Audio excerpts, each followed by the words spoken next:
similar kind of situation like in question 13 and 14. There, motion in one dimension under gravity we have calculated and we have used, or we combined collision with motion under gravity. Now let us combine the concept of inelastic collision with projectile motion. Consider a particle projected at an angle theta with horizontal with an initial speed u. So it is a projectile motion. Now the body projected at an angle theta with an initial speed u. So now this we call it as one projectile motion. Yes or no? Now the horizontal component is u cos theta and the vertical component is u sin theta. If you consider this is the first collision, before collision there is horizontal and there is vertical components, same u cos theta, u sin theta. So here when it takes a collision, consider the collision like this. So this is the line of impact. So along the, parallel to the surfaces in contact, the velocity component remains constant before and after collision. Only the velocity component changes along the line of impact. So in case of one body constant, one body at rest and other body hitting, then what is the coefficient of restitution formula? So V2 minus V1 by U1 minus U2. So V2 minus V1 by U1 minus U2 magnitude. So here V2, U2 are the velocities before and after collision for the ground. U1, V1 are the velocities before and after collision for the ball. Now the ball velocity after collision is V1.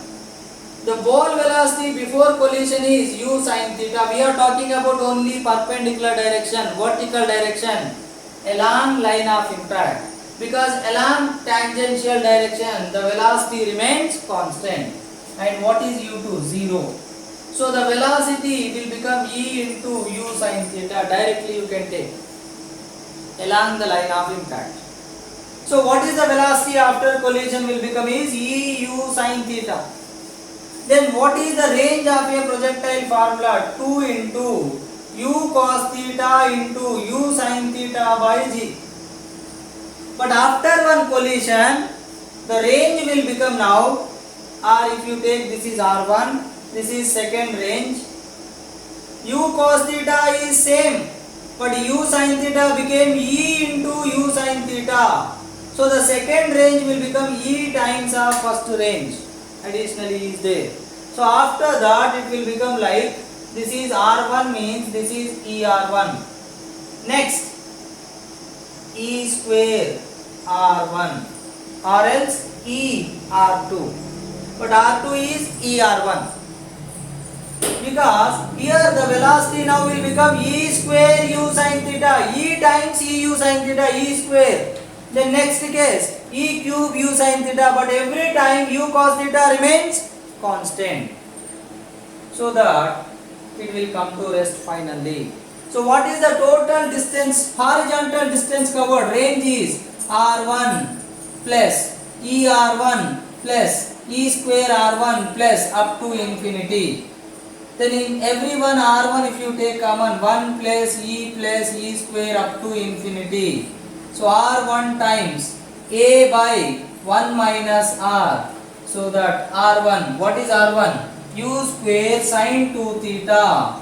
U square sin 2 theta by G times 1 minus E. This is the total horizontal range or total horizontal distance covered before coming to rest. Here in the same question they can also ask one more thing, that is what is the total time taken to come to rest. As they asked about the total distance, you have taken range. Now if they are asking about the total time taken, you will go for time of flight. What is the time of flight formula? 2u sin theta by g. So from here to here, time of flight depends upon only vertical component. What is the initial vertical component? U sin theta. So t1 for the first projectile motion. After first collision, it bounces and it completed one more projectile motion. What is that one? T2. But the vertical component become E times. So here this will become T2 into EU sin theta by G, nothing but E times T1. Next T3 will become E square T1. Then T4 will become E cube T1, so on. So that what is the total time will become? Let's calculate here. P equal to T1 plus T2 plus so on infinity. That is T1 plus ET1 plus ET2 plus so on up to infinity. Now ET1 if you take common 1 plus, or just take T1 common 1 plus E plus, wait, so T1 plus next ET1 plus E square T1 plus E cube T1 plus so on up to infinity. Then the total time will become T1 if you take common 1 plus E square plus so on up to infinity. So T will become T1 is 2U sin theta by G, and it is like a GP, geometric progression. So 1 by 1 minus R. So it is 2U sin theta by G into 1 minus E. So this is the total time taken before coming to rest.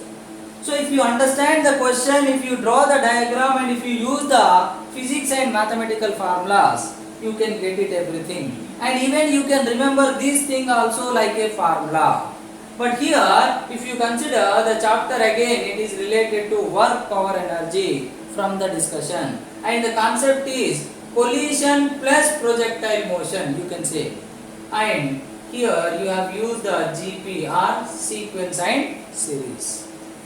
So please try to understand and then go for the solving question. Thank you.